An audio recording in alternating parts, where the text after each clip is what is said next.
산부인과에서만 쓰이는 장비들이 몇 가지 있어요. 의료 장비들이 병원에 이제 실수 때문에 가면은 여러 가지를 배워야 되는데 제일 먼저 배워야 될 거는 용어예요. 용어.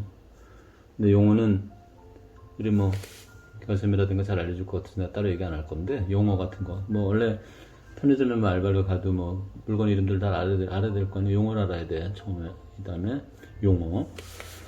의학 용어들을 많이 쓰기 때문에 일반 용어가 아니에요. 용어를 알아야 되고, 두 번째는 위치를 알아야 돼. 위치를. 장비든 약품이든 위치. 뭐 물건을 팔려는데 어떤 사람 와가지고 뭐 맛동산 주세요 그러는데 뭐 맛동산 어디는지 못 찾으면 안 되니까 물건들의 위치를 파악을 쭉 해야 돼요.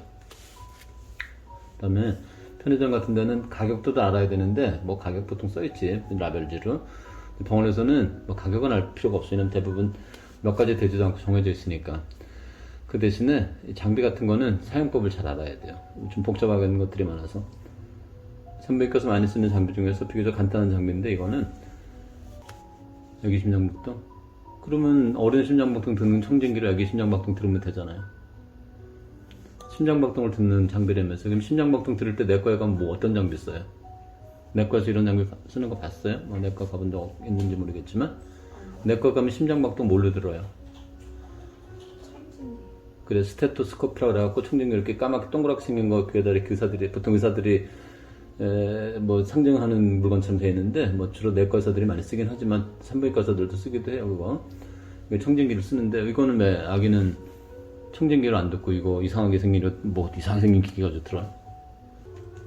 이거 정확한 이름은 써있잖아요. 이렇게 도플러 피투스 디텍터. 자신이 피투스 핫비트라 그래야 되는데 그 말은 안 써있네. 도플러 부르는데 사실은 내 도플러는 이 장비 이름이 아니고 도플러 효과라고 있어요. 물리학에 보면 도플러 효과 들어봤어요? 도플러 효과라고? 아니요. 안 배우나 그런 거를요? 배울 것 같은데 도플러 효과라고 어떤 물체가 멀어지면은 이 파장이 길어지고 어떤 물체가 가까이 오면은 파장이 짧아지면서 하이톤이 되고 이런 걸 도플러 효과라고 그래요. 그러니까 어떤 물체의 움직임에 따라서 음파가 달라진다는 뜻이에요.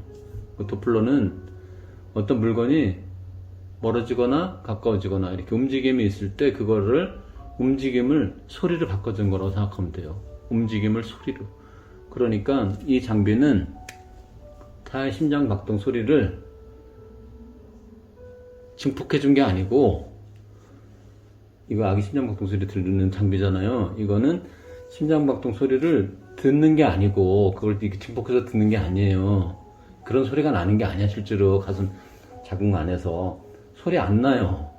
안 들려. 소리가 안 들리는데 움직임이 있잖아요. 이렇게 판막의 움직임, 이렇게 판막이 이렇게 심장 판막이 그렇게 움직일 거 아니야. 심장이. 그런 움직임을 캐치해서 아까 움직임을 포착하는 거라 했죠. 움직임에 따라서 그거를 소리 신호를 바꿔줘서 소리처럼 들리게 만든 것 뿐이지 실제로 그런 쿵닥쿵닥 하는 소리가 초음파도 마찬가지예요. 초음파나 이거나 마찬가지로 그런 소리가 실제로 귀 대고 있으면 들리는 게 아니에요. 그럼 아까 청진기로 들으면 될 텐데 왜 굳이 이 장비를 썼을까? 그거는 지금 얘기 들어.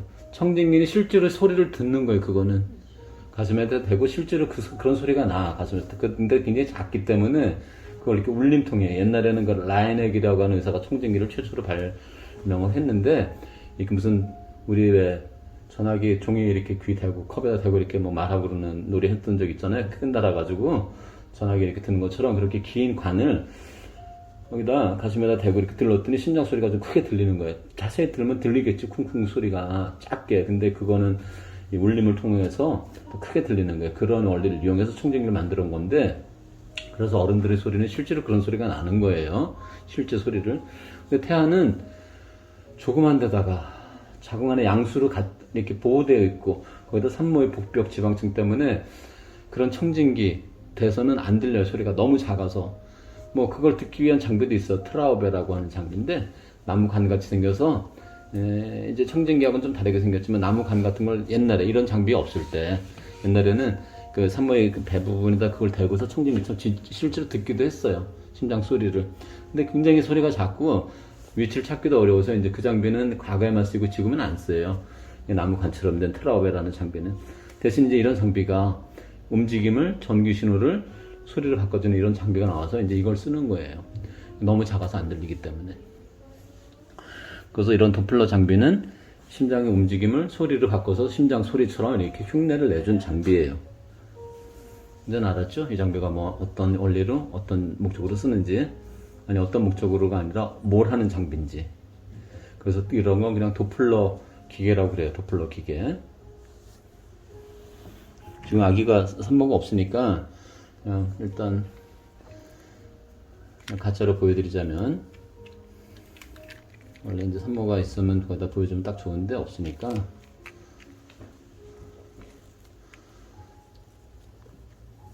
이런 건 맥박이 있는 데서는 다 되는 거예요. 그러니까 심장도 맥박이 일종이니까 이런 거를 이 목 부분에도 대도 들리기도 하고 타향으로 바꿔서 보이기도 하고. 줄을 이렇게 꽈느냐. 줄 관리 잘해야겠다 이거. 젤을 바르는 이유는 뭐예요? 젤을 바르잖아 이렇게. 젤을 바르는 이유는 뭐야? 이거 초음파 할 때도 바르고 이거 할 때도 발라. 왜 바르는 거예요? 젤. 모르겠어. 초음파 할 때는 젤 왜 발라 그러면? 하세요. 그냥 거기서 하세요. 초음파도 마찬가지고 이것도 마찬가지. 원리는 똑같아요. 초음파도 초음파 빔을 쏴가지고 돌아오는 건 아까 말했듯이 움직임을 뭔가를 이렇게 봐야 되는데 빛은 지금 보낼 수가 없잖아. 막혀있으니까. 빛을 못 보내잖아. 거기는 같이 있으니까. 그래서 초음파, 음파는, 그냥 음파는 뚫고 들어가는 힘이 약해. 그냥 음파 여기서 얘기하면 벽으로 막혀있으면 저쪽에 있는 사람 소리 안 들리잖아요. 그냥 음파는.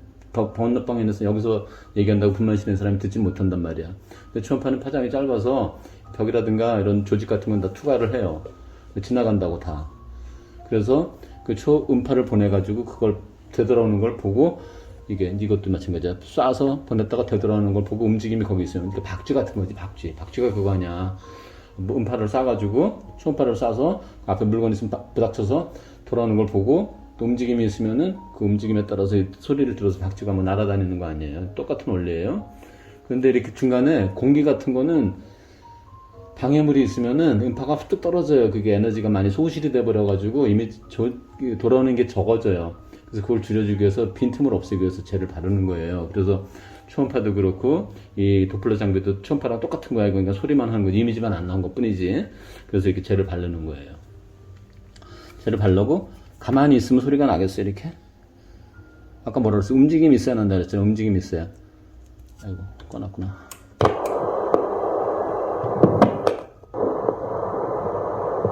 무슨 소리는 나지. 이거 기계적인 잡음. 이제 기계적인 잡음은, 기본적인 잡음은 이렇게 나죠. 근데 소리가 난다. 가만히 있는데 왜 날까 이거? 지금 소리가 아무것도 안 했는데 소리가 나잖아. 지금 들려요 안 들려요? 왜 나 이거?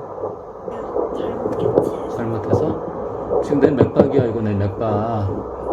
내 맥박이 지금 이 정도야. 60에서 70 사이. 지금 혈관 있는 데가 마침 닿은 거야. 이거 지금 혈관 있는 데다 나 우연히 닿는데, 혈관 있는 데 닿기 때문에 지금 내 맥박 소리가 들리는 거. 맥박이라는 게 그 혈관이 지금 움직 수축이었다 저랬다 하는 거잖아요. 그래서 그걸 캐치한 거야. 그냥 혈관 없는 데다 대면 아무 소리 안 나지. 혈관 없는 데다가 대면 아무 소리 안 들려요. 그냥 치익 소리 대부분만 나. 꼽아놓고. 그럼 아기 심장박동을 왜 듣는 거예요? 심장박동을 왜 듣는 거야? 건강한지 보기 위해서. 건강한지? 사람이 건강한지 아닌지 뭘 보고 판단해요? 소변검사. 소변검사? 소변검사. 피검사. 피검사. 또 혈압. 혈압 체크. 네, 혈압. 또 그러니까 바이탈 체크. 그러니까 혈압하고 소변검사하고 혈액검사하고 또 초음파. 초음파 검사도 하고. 초음파 뭐 간 이런 거 보고. 예? 위내시경. 위내시경 했으니까 대장내시경. 대장내시경 안 했어요? 예, 뭐 이 정도? 건강검진 가서 이 정도 했어요? 체지방. 체지방 측정도 하고. 이거 말고 또 있어요? 자, 이 중에서 아기 태아에 대해서는 뭘 할 수가 있어요? 태아에 대해서 피검사 할 수 있어요? 소변 검사는? 그러면 체중, 아니 저기 뭐야, 아까 뭐가 때렸어요? 위내시경? 위내시경, 태아 위내시경 할 수 있어요? 뭐 할 수 있어? 태아에 대해서는 뭘 할 수 있어요? 아, 어른들 건강 평가하는 건 쭉 이렇게 있다며. 태아에 대해서 할 수 있는 거는 심장 심장 초음파를 할 수 있잖아요. 초음파를 여태까지 못 봤어요, 병원에서. 초음파는 태아도 할 수가 있잖아. 어른들만 하는 게 아니라 초음파는 뚫고 들어간다 그랬잖아. 뚫고. 그러니까 아기 피나 뽑거나 소변을 뽑거나 이런 거는 불가능한 건 아니야. 할 수는 있어요. 뽑으려면 뭐 제대로 천자하면 되니까 뽑을 수 있는데 되게 위험하기도 하고 어려우니까 그런 건 잘 안 하고 초음파는 할 수가 있잖아요. 특별히 해롭지 않기 때문에 아직까지는. 그래서 태아는 초음파로 건강을 평가해요, 주로 초음파로 평가를 하는데, 이제 초음파를 볼 수 없는 상황이거나 초음파 대신에 이제 뭐 간단하게 볼 때 쓰는 장비 중에서 네. 그래, 도플러 장비에게 이제 이 장비가 어떤 건지 잘 알고 하라고 할 때 잘 들으면 돼요. 그리고 듣는 자리도 산모 배 어디다 대야 되겠어요? 아무데나 갖다 대, 가슴에다 대면은 애기 심장박동 들려요? 어디다 대야 되겠어? 응? 그래, 산모의 배에다 대야지. 배에다 대는데 아무데나 배꼽에다 대면 그냥 막 들려요? 아무데나 대면은? 아무데나 대면 들리냐고. 아기가 조그마면은 조그말수록 잘 들리겠어, 이거? 조그마면 조그말수록. 조그매가지고 심장 지금 콩알만 해. 지금 12주 된 아기들은, 이게 지금 12주 된 아기라 그랬잖아요. 이게 지금 12주 된 아기인데, 12주 된 아기야. 이 12주 된 아기인데, 이거 심장 얼마나 하겠어, 이거? 콩알만 하겠죠, 지금. 이 12주 된 아기들 심장 콩알만 하다고, 지금. 콩알만 하는데, 지금 배, 산모 배, 너무 작은데, 거기서 콩알만한 부분을 찾아서 거기다 대야 돼요. 쉽겠어요? 쉽겠냐고. 그래서 듣기가 어려워, 12주 때는. 그래서 12주 때는 잘 못 듣기 때문에 이렇게 할 수 없이 초음파로 보는 거고, 임신 중기부터는 이제 아기가 커지니까, 심장도 커졌고, 그만큼 찾기가 쉽고, 또 심장도 조금 할 때는 소리도 작지만, 크기가 커지면 소리도 크기 때문에 조금 멀리 떨어져도 소리가 희미하게라도 들리기 때문에 찾기가 쉬워서 주로 5개월 이후에 들어보는 거예요, 주로. 너무 초기에는 들을 수는 있는데 잘 들으면 12주 때도 들을 수 있어요. 뭐 12주 아니라 뭐 7주 때도 못 들을 건 없지. 근데 듣기가 굉장히 어렵겠죠. 진짜 뭐 모래사장에서 바늘 찾기랑 비슷하니까. 그래서 크기가 커지면 듣기가 쉽고, 또 해부학적 크기나 위치를 알면 금방 지금 이 정도 시기에는 아기가 어느 정도 위치에 있겠구나 생각하는 걸 알면 빨리 찾을 수가 있죠. 그래서 숙련된 사람이 듣는 거하고 초보자가 듣는 거하고 이게 심장박동 위치를 찾는 게 차이가 많이 나는 게 그래서 그런 거예요.